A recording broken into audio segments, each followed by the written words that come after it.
live. Welcome to Podcast Editor Mastermind. This is the business podcast for you podcast editors out there.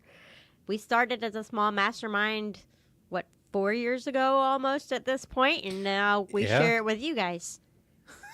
It's crazy to think about. It was in March of 2020? March of 2020, our first episode was recorded in the hallway at Podfest. Mm-hmm. Wow. Kind of nuts. But I'm Jennifer Longworth with Bourbon Barrel Podcasting, and my co-host today. I'm Daniel Abendroth of Roth Media Audio. And not appearing are Brian and Carrie. Hopefully they'll be back again with us soon. And we have a very special guest today, Heather Zeitzwolfe. Heather, unmute yourself and welcome to the program. Hey, thank you. I decided I'll be festive and I put on some ears and stuff. So what kind of ears are those? They are supposed to be some sort of probably Easter or something, but it looks like something out of Midsummer's Night Dream. I love it. So there's Brian. Brian is joining us in the comments today. He's not feeling well. Oh. Unfortunately, he's still recovering from COVID. He's all good to go except a cough, which, as you can imagine, trying to record an hour-long podcast when you have a tickle in your throat is probably not the best idea. So he'll be joining us in chat, though we do miss him on the show. And we welcome anyone to join us in chat. We love to see questions, comments as we go along. Please jump in and be part of the conversation. So our special guest, I'm going to give you an official bio here. Actually, I'm stealing it from your LinkedIn profile. I don't know. I don't know if I've updated that lately. It still sounds like you. It does? Okay, good. Yeah, okay. Yeah. You're a creative, empathetic nerd who enjoys numbers. Yep, right? That hasn't changed. Right. She helps her clients understand their finances so they can make empowered decisions in their business. Her approach is non-judgmental and shame-free. She's not your dad's accountant unless your dad's accountant has funky colored hair, transforms tofu into delicious desserts, and geeks out on writing sketch comedy. Still you? Yep, that's still me. Yep. All right. Her passions include cooking amazing plant-based foods, standing up for animal rights. This includes humans, and helping podcasters. So, again, welcome to the show. Thank you. Thank you for having me. I'm excited to be here. And if people were at Podfest, you were the amazing closing keynote this year. Thank you. Us the fairy tale of the scope creep. Yes. Which basically was just a message for Jennifer. And I felt very called out. Which is why you're on the podcast. Oh, well, there was a lot of juicy details that had to be cut out for time. And truth be told, I was scrambling to cut things before coming on stage. That's why I was looking at my notes, because there was just so much to go over and I had to cut a lot of juicy, good stuff. So I'm glad to be here to talk further about this stuff. So give us a quick definition of scope creep. Yeah, scope creep. It's one of those words that some people are familiar with and other people have never even heard of scope or scope creep. And so I think it kind of just depends on the type of business that you've worked for or the type of office or whatever. But scope creep can exist in pretty much any kind of service industry. But with creative people that are producing something, it can happen a lot because the scope creep is this thing that comes in where you end up doing things that were either not what the client asked for, but you thought they wanted it, or you're going above and beyond more than they need, the client, or the client asks you to do extra things that you never intended to based on the price that you came up with. Or it can also kind of flood into not having the right communication with your employees or your contractors where they understand what you're getting paid for. So the company is getting paid for, because a lot of employees love to go above and beyond, or maybe they're just dragging themselves and taking way too much time, and then it blows your budget. So you can blow your budget either way. So, it can happen in all these different areas. So that's why we have to look at how we're pricing ourselves, our contracts with our clients, and just having a real clear definition of what it is that we intend to deliver and what they want us to deliver. And cats are totally welcome on this podcast. I'm not sure whose cat is meowing, but we all That's have mine. cats. Oh. I didn't know So if you could hear it's fine. I don't know what is infuriating her, but she is not happy right now. Oh. It's fine. She'll manage. Maybe it's my ears. I don't know. I don't know. Maybe. Or maybe it's just scope creep.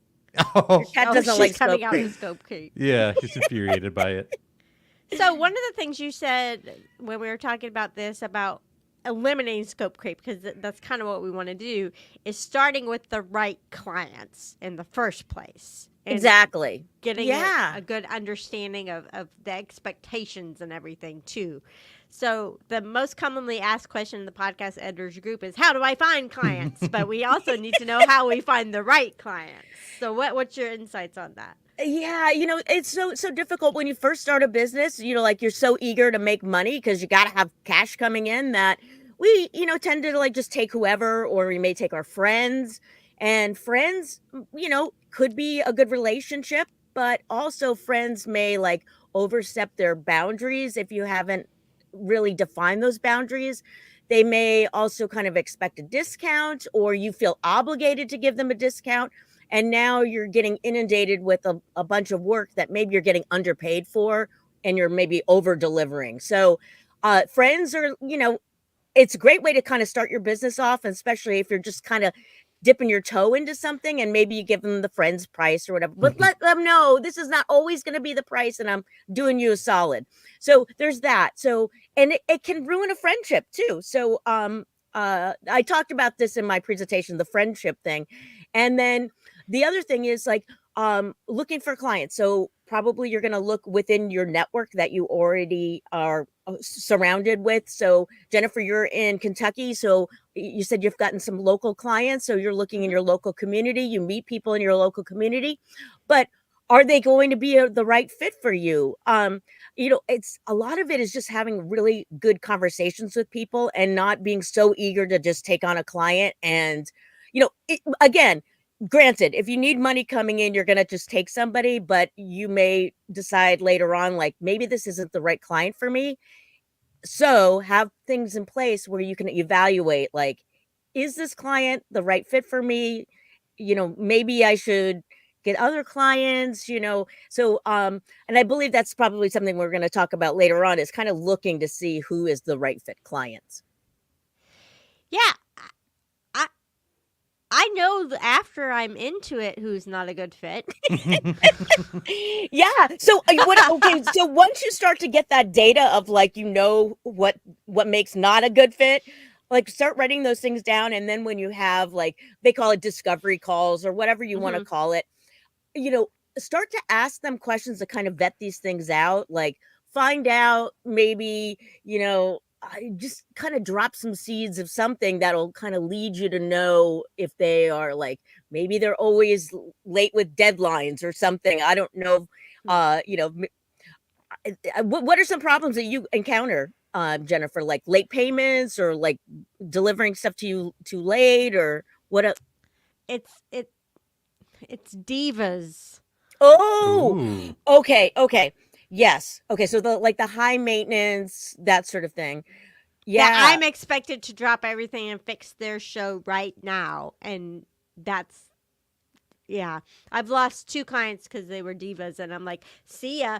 Don't let the door hit you on the way out, Yeah, so maybe you have like a no diva policy or something in your business. Like I have like a no jerks. Like I'm not working with any jerks. When I first started my business, I had a jerk, and I was like, I thought to myself, wait a minute, this is the whole reason why I started a business to begin with, is I don't have to take jerks anymore. So I told him, forget it. And he was like, what? And I'm like, I didn't tell him he was a jerk, but he didn't understand why I was letting him go. But some people are just, yeah.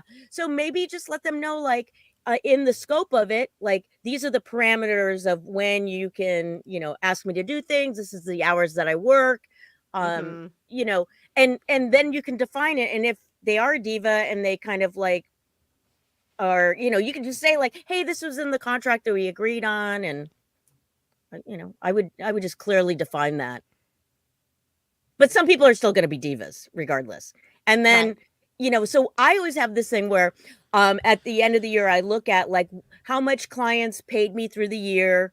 If you track things like in QuickBooks or some way that you can track the invoices of your clients, you can see like, okay, which ones were like the highest paying ones, and then you can kind of rate them on like pain in the butt client versus easygoing, always on time, pays on time, and then you can factor in like a pain in the butt fee if you really want to keep them on. That's what I do.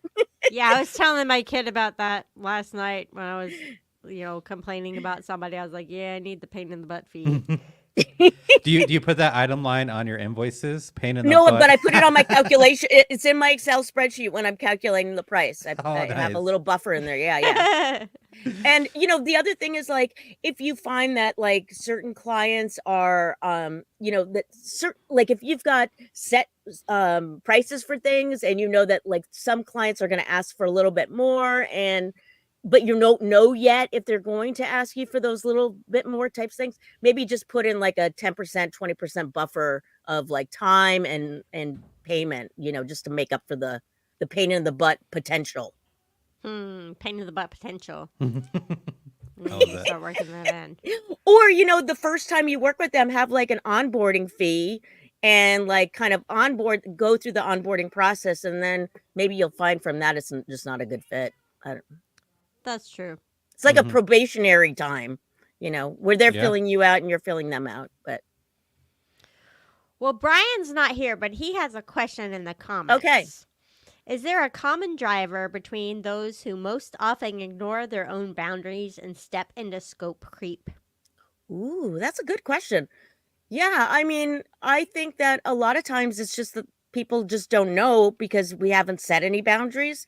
So, and I'm one of those people like if I get an idea in my head, I'm just gonna, I text the person that's involved with it. Like I don't even think about is it 2 a.m, is it the weekend? Like the ideas popped in my head and I just send it. And it's not like I don't respect their boundaries. It's just like that's my thought. But I know people like put things on their phone where it's like do not disturb and all that kind of stuff. So and then when I see that, I'm like, oh, they probably don't want me to contact them.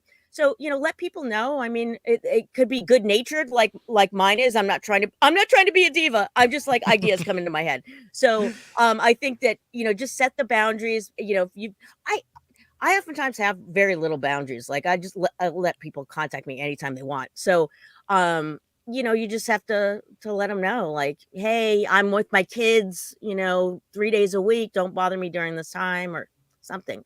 But as far as like what kind of people, I don't know. I'm not really sure. I mean, high maintenance people, I guess.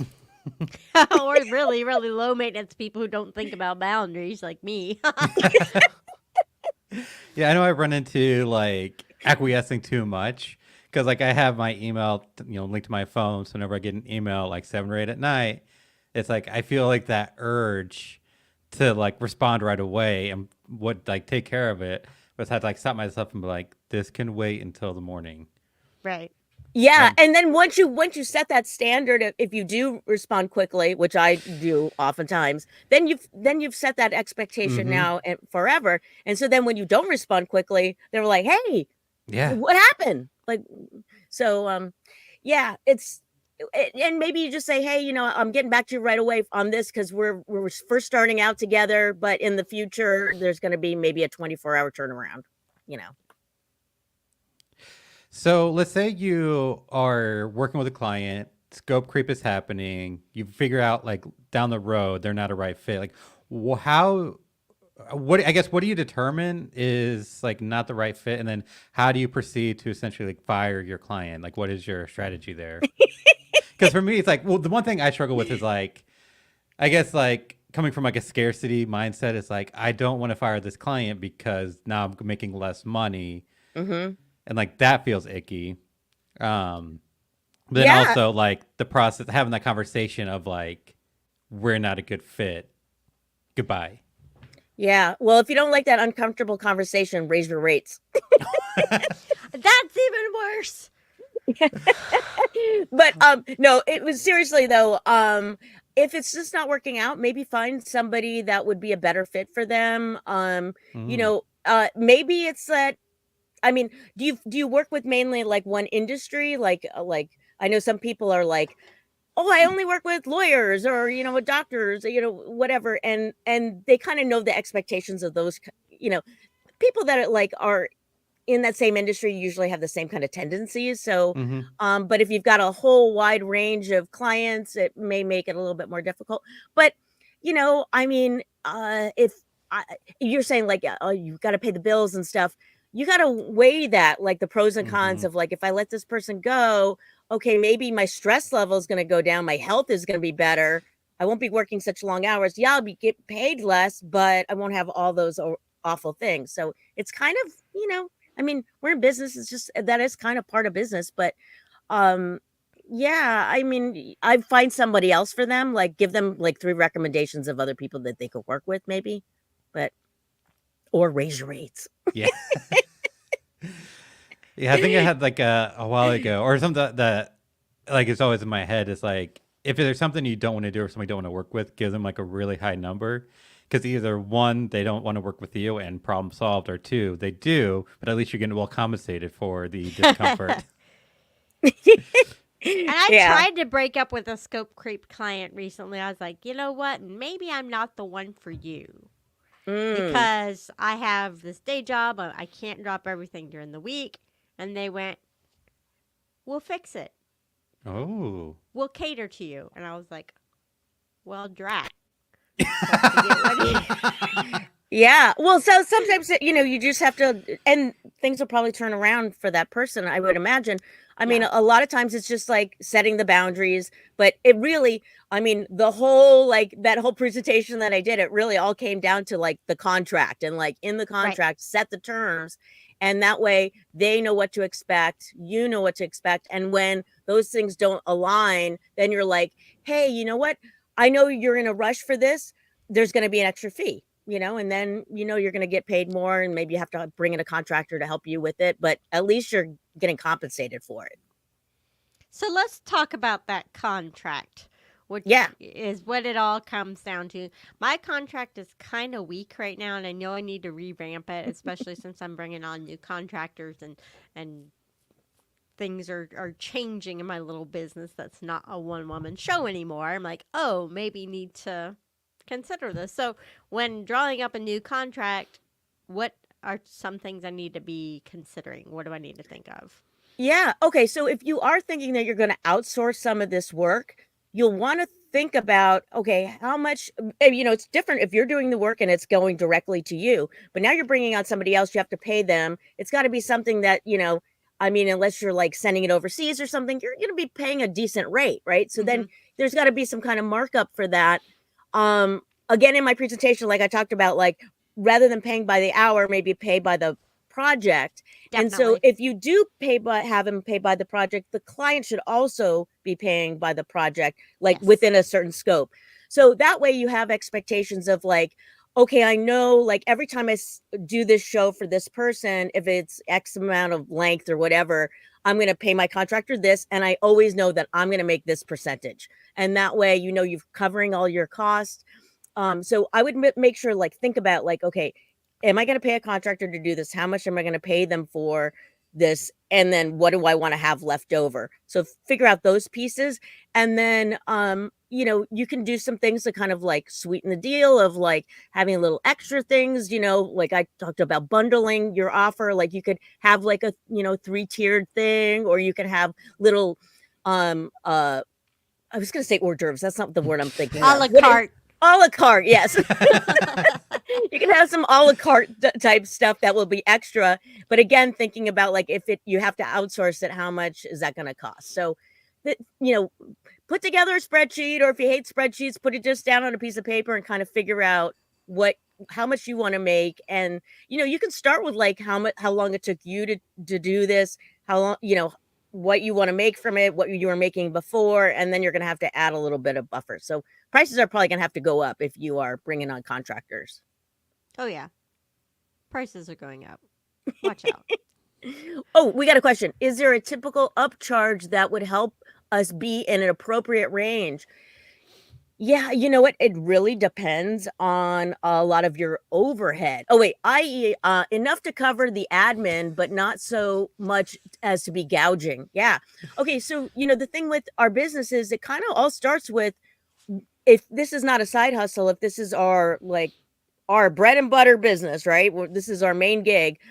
We need to be able to pay our bills, right? So we need to Mhm. look at like what is our budget for our personal life, and then how much do we need to make in our business to cover that, because hopefully our business is going to cover that. And then how much extra do we want, so we can kind of start from there and kind of backtrack, like how many clients do I want to take on, how much do they need to, how much would they have to pay if for me to make the money that I want to make. And you can kind of back into it that way and start to figure like, okay, if I'm going to have 10 clients and they're each, spending like, I'm just making things up, 1,000 a month, you know, okay, what can I sell to them for 1,000? What would, and, but then are you making 1,000, or is that like net of all your costs, or is that before all the costs? Like, is that the sales price? So you kind of have to think about both. Like, what do I want to charge them? What do I want to keep in my pocket? So I'd start with what do I want to keep in my pocket and backtrack. Um, and you'll find that that's a scary number. Like, you think like, oh yeah, I want to make like 200,000 net income, and then you like look and you're like, oh my god, I have to like bring in, like $700,000 worth of business. Then you're like, do I really want to deal with that? Like, maybe maybe you don't want to have like certain certain services where the margins are thinner. Maybe you want to have things that have higher margins, so where you make more from that service. So you kind of have to look at the blend and the mix. That's why I like to have bundled services, because it's you can put in some little extra things in there that maybe are like recordings, pre-recorded classes that you've done or something that you can offer them. Oh.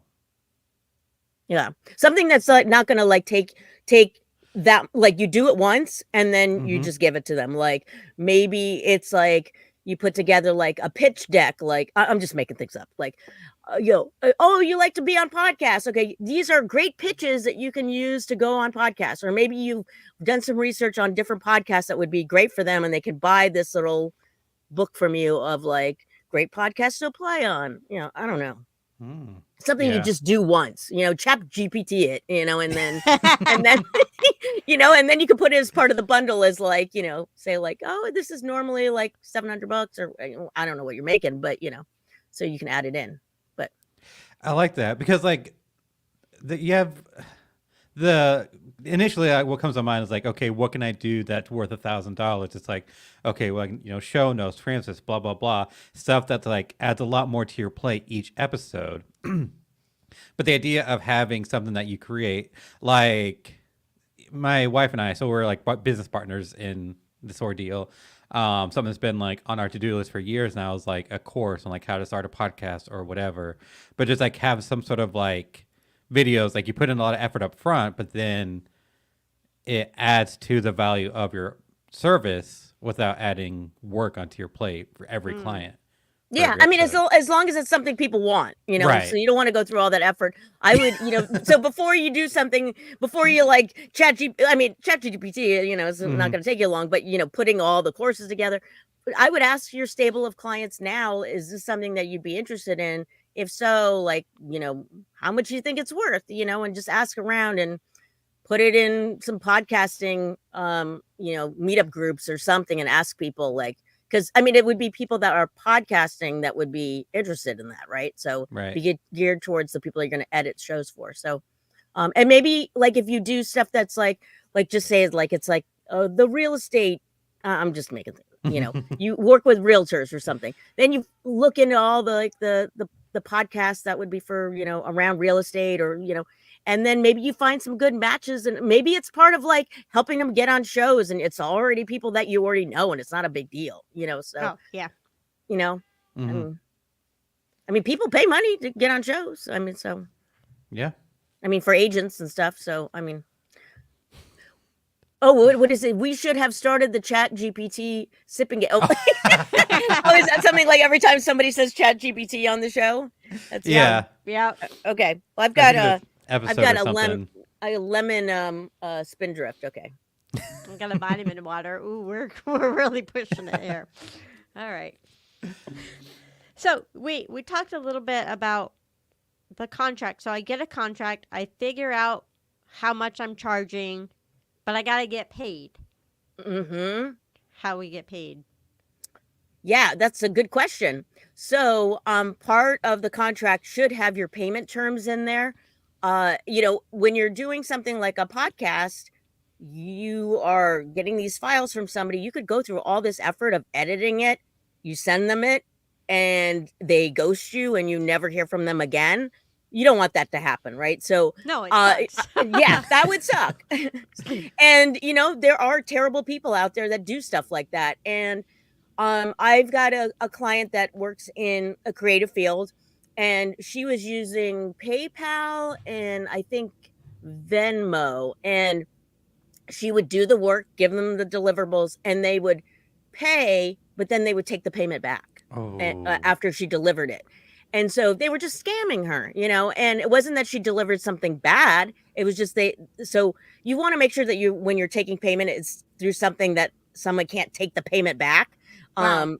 I mean, if it's different if you give them a refund, but they can contest with PayPal or something like that. So just be careful. Make sure that I would get the payment up front if you can. If you're like, put them on a retainer, if that's a possibility, where they get a monthly invoice from you that, you have an agreement, like you're going to do 4 shows a month or 3 shows or whatever it is. And, and if they say like, I can't afford this now, maybe you just take, a partial payment every week. But before you give them the deliverable, make sure that they make the payment. Because once you give them the deliverable, even if it's friends, oh my God, they're like the worst. oh, Because you think like, oh, I don't need a contract, it's my friend. Yeah, I've been burned by that. So how like ironclad does your contract need to be? Because one thing that I struggle with is having just like I'm just turned off by the idea of like the legalese jargon and like client hitherto known as party A blah blah blah agrees to the following term, but it's just like this makes me cringe. And it's like I want something simple that just outlines what I need, but also I want to make sure I'm protected. And I think we sat down to do something simple, but by the time we actually included like all the stuff we wanted to, it's like 8 pages, and now I'm like, ugh, I hate it. Yeah. Okay. Well, I'm not a lawyer, so I can't really answer that. But I think Gordon Firemark, I think he has something on his website that maybe he has like something you could purchase from him. I'm not sure. Find one specifically for podcast editors. Oh, interesting. Oh, okay. I need to reach out to him about that. Oh, that's right, Gordon, something you should draft. Yeah. Yeah. But I would just think about like, if you're not into the whole legal thing, I mean, yeah, I mean, you want it to be something that they sign, that you both sign. I mean, that's something. You can take like put it through DocuSign, so it's can be a electronic signature. I mean, again, I'm not a lawyer, but I mean, it could be. I mean, you could make some agreements through an email first, and then draft it up, and then put it into a document of some sort that they sign, so you can go back and forth with the terms, so it's not like they're inundated by this like horrible thing. You can make it more casual at first, and then just document the whole thing, and then have them sign it. But yeah, I'm sure that there's Chat GPT. I'm just taking a drink. No, just I would think about like all the deliverables that you do for clients, that the areas where you end up spending extra time, like, is there a buffer of like how many redos that you do? Like I would just put in all the things where you feel like, start to notice like, oh God, I feel like I'm going above and beyond here, and I mean, I would just kind of go back and look at some shows that you've edited and be like, oh my God, yeah, oh, that was, like, what if, what if there's like sounds like the guy's got a lawnmower going on one side and you got to deal with that. And I mean, or like one time I interviewed somebody who was in a coffee shop, and I'm like, oh God, why are you in a coffee shop? There's like so much clanging and it was terrible. So maybe just have clear terms of like, hey, you got to be in a quiet location. I don't know. What would be and just say like, I got to charge you extra if you've got Yeah. We need to have an lawnmowers. upcharge for people who use Blue Yetis. Yes. Thou shalt use a dynamic microphone, or else I'm not editing your show. No ifs, ands, or buts. That's funny. Yeah, that's funny. So you have a blue Yeti charge. That's funny. Yeah. I have one client that I think still uses a Blue Yeti no matter what I say, and it's just Sad. What and now I know we had some other things that was on that list. What else is on that list? So you said freebies and incentives. How do we Oh. leverage freebies and incentives, Heather? Yeah. Okay. So freebies and incentives. So that would be like, we want to try to get in new clients. So if we're looking for leads, you mentioned like, hey, how do we get clients? We can have some freebies, which would be like a free download kind of thing. And again, you could use, like how to edit your well, maybe you don't want to tell people how to edit it, or maybe you make it look like it's so complicated people want to pay you. Look how hard this is. Don't you want to hire me? Yeah. So and then incentives would be like if you pay, I'm just making this up again, like hey, if you pay me for 3 months worth of podcasts up front, I will give you this deal, or I will throw in this extra thing, or something. You could give them a little something to make them sweeten the deal. That's what that is. So it may be it doesn't really cost you much extra, but it sweetens the deal for them. So maybe if they want to pay you in increments, because every time you do a transaction, there might be those extra transaction fees. Say like, hey, if you pay me in 6 months chunks, I'll reduce this by this amount for that. That way you get the money up front. Yeah, you can do things like that. And then freebies. Another freebie thing is like you guys could put on events where podcasters get to come on to Zoom, and like podcasters meet you and they all get to meet each other, and it can be like a networking group. I mean, other people do that, and people love that kind of thing where they get to network with other podcasters. So if you start to be that person that brings them in, then they're like, oh, and then by the way, I edit, and then okay, now they're gonna think of you. So there's you can get creative with it. Interesting. That's an interesting idea of like having almost kind of like a podcaster mastermind or a meetup or something. It's like come together and share ideas or ask questions and get advice. Yeah. And you can stream it. You can make it. Yeah, exactly. You do it once a month. You can stream it. You can also put on workshops of like, again, maybe it's how to edit. And then you just show them, hey, it's really, this is a lot of work. And then they'll want to hire you. So I'm sending a note to my wife that we need to like look at this. Or maybe it's why you need a podcast. Maybe that's better. Like, do a workshop on why you need a podcast and then you can show them like what your clients are doing. Like you can show like the different shows that you've been working on and like how it's increased their sales or how they've utilized it, how it's increased their speaking. I don't know, whatever it's done for them, you can do. Like Brian's comment, we say it's for the audience, but we're the ones taking notes. Hey, I brought Heather on specifically because she called me out without knowing it at Podfest. So of course we have to find out. What's really funny?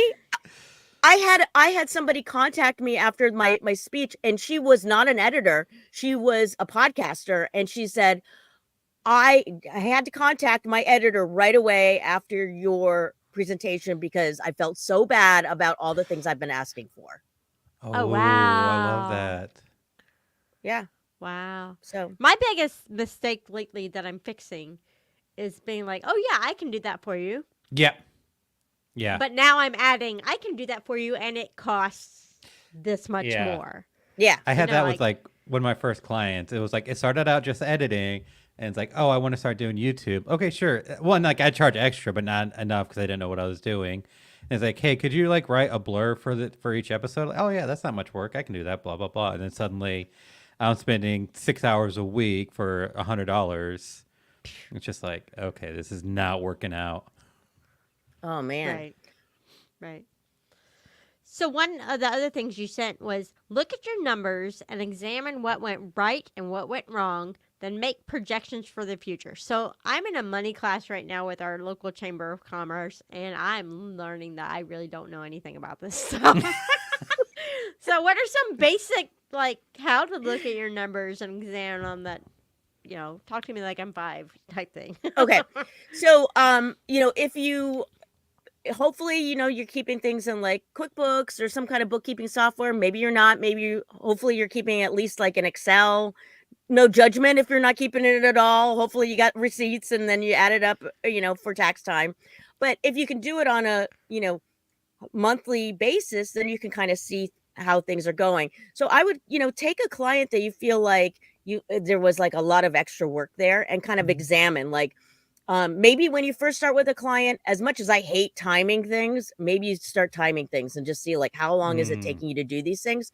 I know when I go to hire a contractor, every step that I'm going to have them do, I time myself doing that activity. So I know approximately how long it should take them. And then I can kind of figure out, like, is it by the hour that I'm paying them or is it by, the project? So again, whenever you can pay by the project, I'd rather do that. So, but, kind of examine each little piece and then go back and say like, okay, well, what were all the costs associated with this client, with this project? Did you have to buy, new piece of software? Did you have to learn a new piece of software? Did you have to like,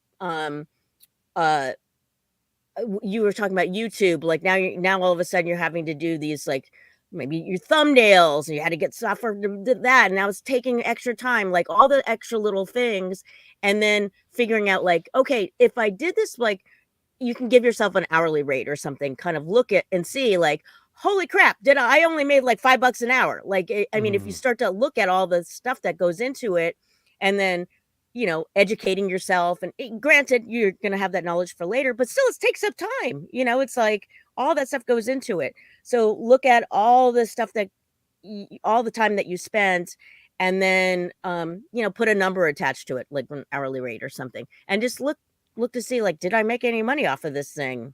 And unless we're kind of going back and looking, we may kind of have a gut instinct about it, but we may not know like how bad it was, or maybe it was better than we expected. So, but then that gives us some data that we can use for the future when we go to price something. So, we can make a standard like a spreadsheet and try to figure like, okay, if I do show notes, I'm going to charge this much, and then, but then look and see like, how long did it really take you to do those show notes? Like, was it 5 minutes or was it like an hour?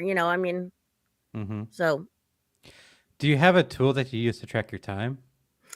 There's so many tools online to do that. I mean, you could even use your phone, but I mean, there's certain ones where you can like put in a client and then, I hate timing things, so I do too. But there's a lot of free ones out there, and some of them have gone out of business. So I don't even want to say what they are, but like I keep a lot of stuff in Notion. Like when I'm doing my podcast, like everything is in there.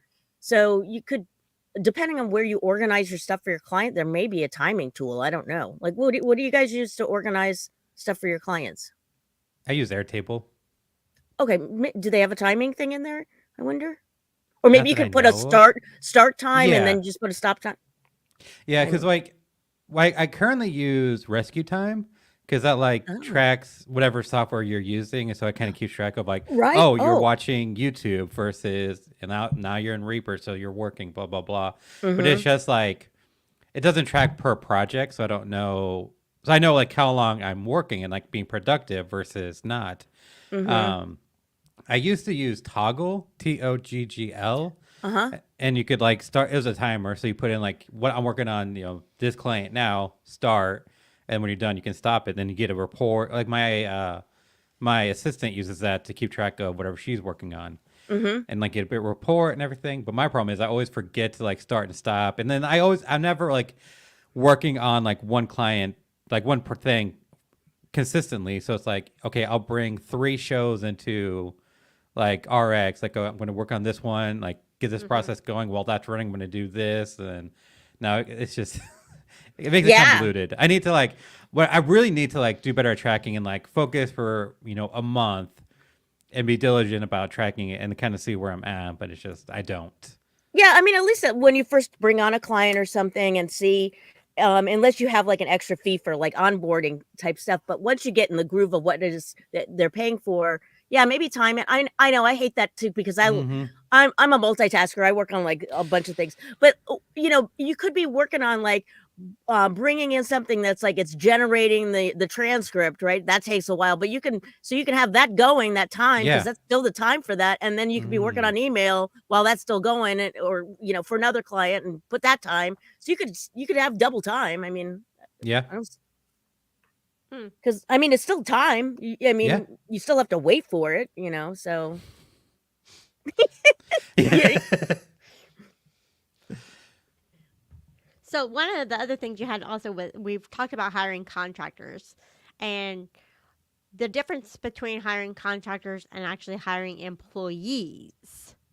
So there's a huge difference, and you just made a face for those folks who are listening later and can't see it. Heather made an epic face over that of, oh my goodness, don't make the wrong decision here. yeah. Okay, so like with contractors, there's a lot of it's got to like make the smell test for what a contractor is, and so there's the IRS has their own standards of what a contractor is, and then each state might have like California is very strict. Mhm. So you don't want to, if you've got somebody working for you in California and they're doing things that the smell test is more like an employee, then you better have them on payroll. So the thing with a contractor is they need to be invoicing you. They need to have their own business. It's like separately. So it's like they invoice you, and with contractors they should be using their own tools, making their own schedules. Like there's like different parameters around that. So like you're not giving them a laptop. I mean, I'm sure like you can probably have them log into your software, but but I'm not saying that that's true for everybody. This is not tax advice. So yeah, just make sure that they kind of fit the parameters of what a contractor is. So it gets fuzzy in these creative worlds. I think people are probably acting more like employees than contractors, but I oftentimes see I'll go to a website and I'll see people on the website and it's like, this is my team. And I'm like, I thought they were supposed to be contractors. Now they're showing up as your team on your website. Like that looks like an employee to me. So I'd be careful about being on the internet with that kind of stuff where you're showing like my team. And it's like the IRS just does a quick Google and they see that. And they're like, wait a minute, you don't have any payroll. What's going on here? Not like they're doing that, but I would be afraid of that. Mhm. So what is obviously an employee? What like So an employee would be somebody that has like certain hours. They the thing with an employee is that you have to pay them.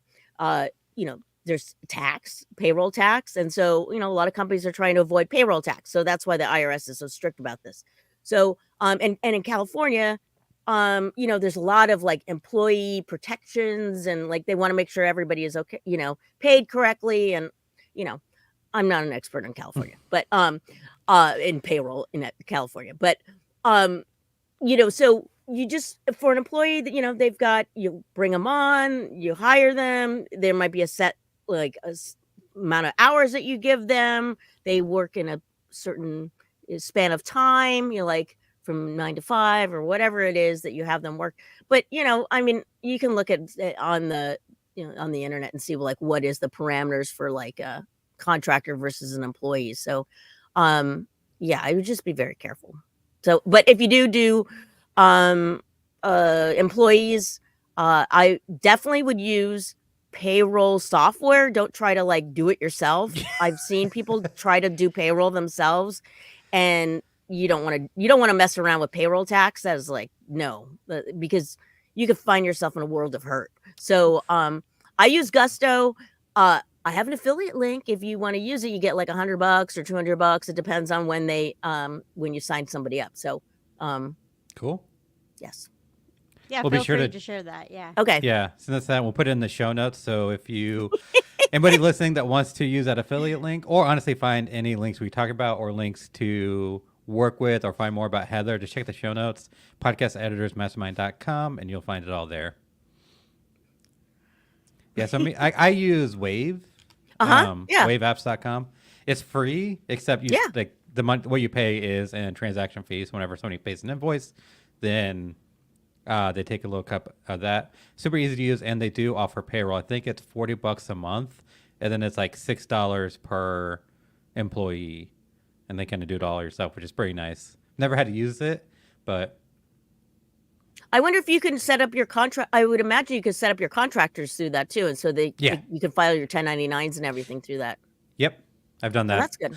I did that 1 year, but it was really frustrating because obviously around tax time they get really busy, and I made a mistake on the 1099. Like, hey, I need to do a revision, and it took like weeks before they finally got around to it.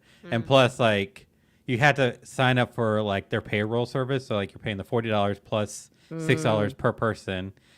And then after like that 1 year, it's like, you know what, I think I use, it's like 1099 or tax something, another website, it's like $3 to file the 1099. So I just did that.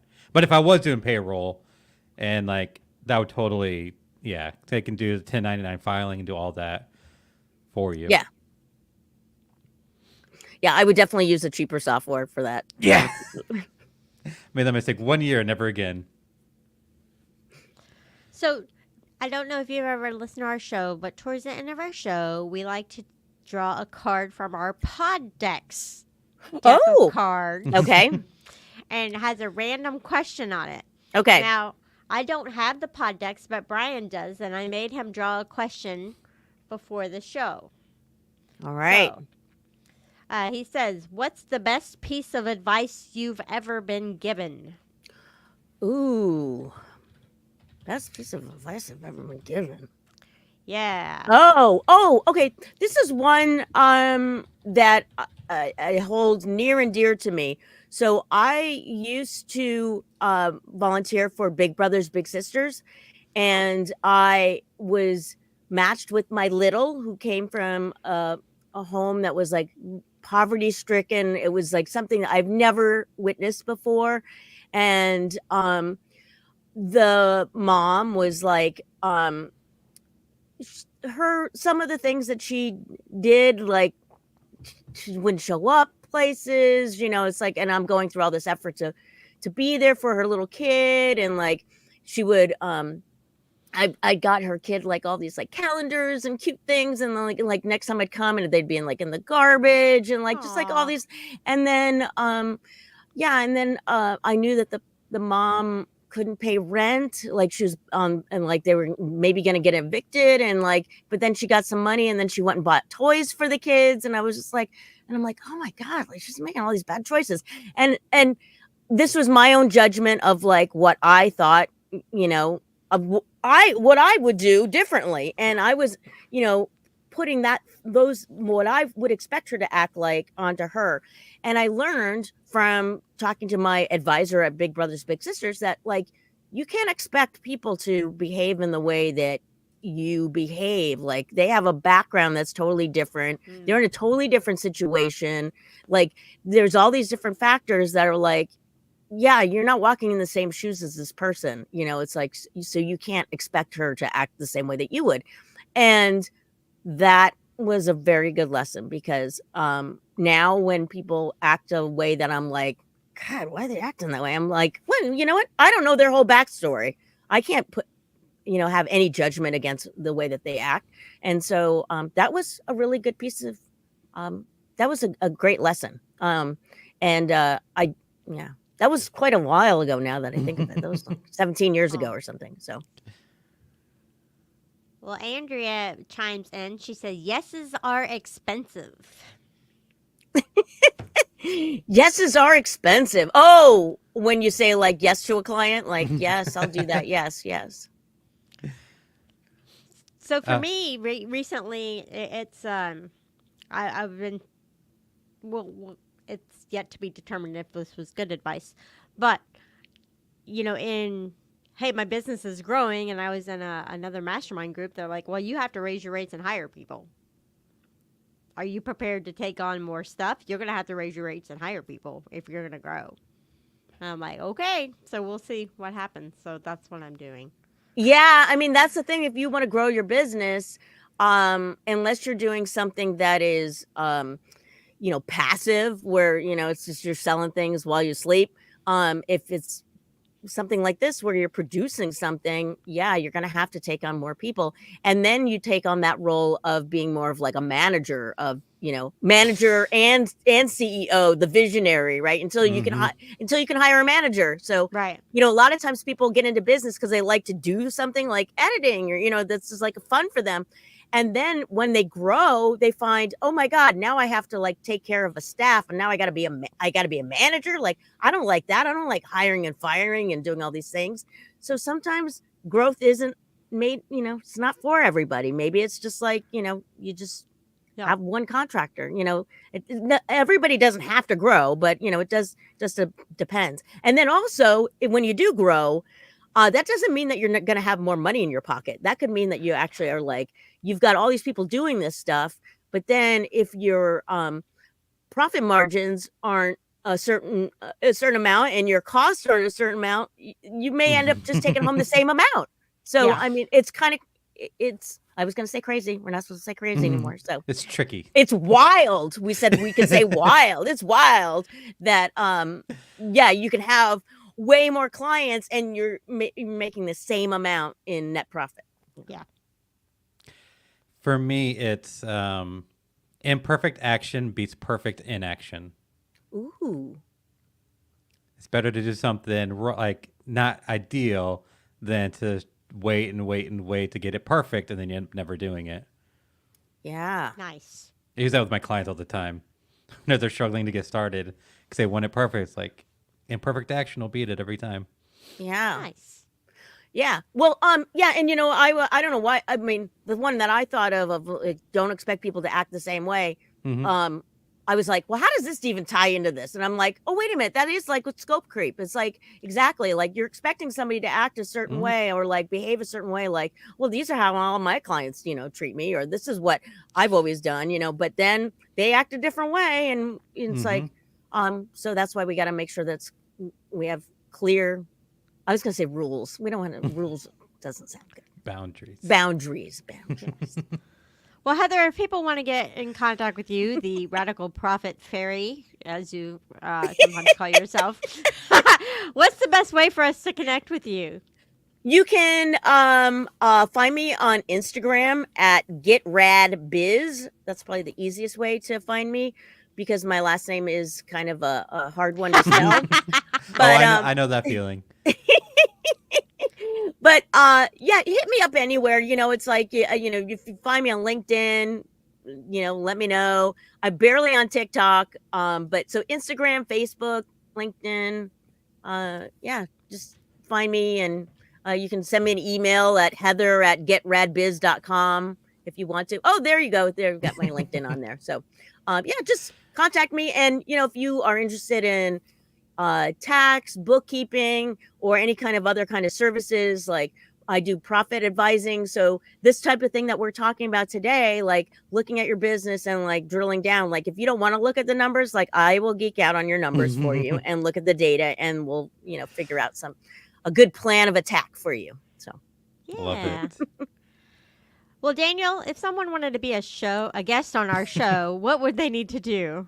They simply have to go to podcasteditorsmastermind.com/be a guest, fill out the form, and we will get in touch with you. And this is perfect for anybody who, like Heather, is an expert and wants to share their knowledge and expertise, or like me and are struggling and want somebody to give them advice and expertise and to kind of soak it all in. So if you are struggling with something and you want to mastermind it and get advice from people that might have different experiences than you, we love doing that as well. So podcasteditorsmastermind.com/be a guest. awesome.